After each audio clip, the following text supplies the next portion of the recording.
Hello guys, good morning সবাইকে। Welcome back to my channel. আমি ভালো আছি, আশা করি তোমরাও অনেক ভালো আছো। চলে এসেছি নতুন আরেকটা ভিডিও নিয়ে। সকাল সকাল মশারির ভিতর থেকে ভিডিওটা স্টার্ট করেছিলাম, আর বাইরে বেরিয়ে এসে দেখি এখানে ভাই আমার চশমা নিয়ে কি জানি একটা কেদারি মারছে, তাই আমিও করলাম। লাগে আজ ভালো যে কেউ কাছে এলো যে।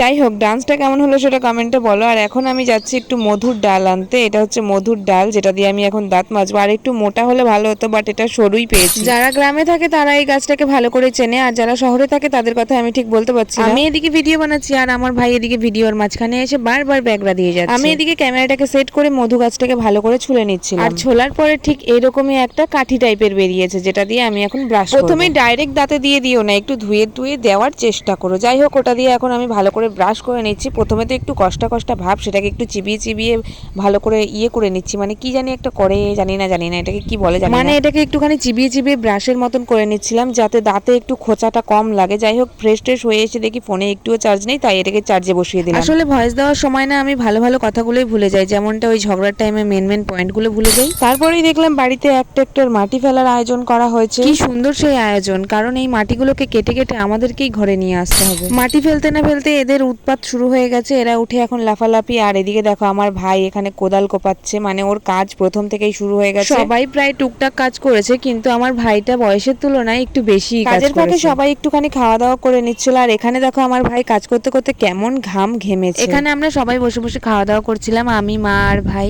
চলো তোমাদেরকে খেতে খেতে একটা গল্প বলি। থাকি আমি গ্রামে, মধ্যবিত্ত ফ্যামিলির মেয়ে। বাবা আমার রাজা, মা আমার রানী, আমি তাদের রাজকুমারী।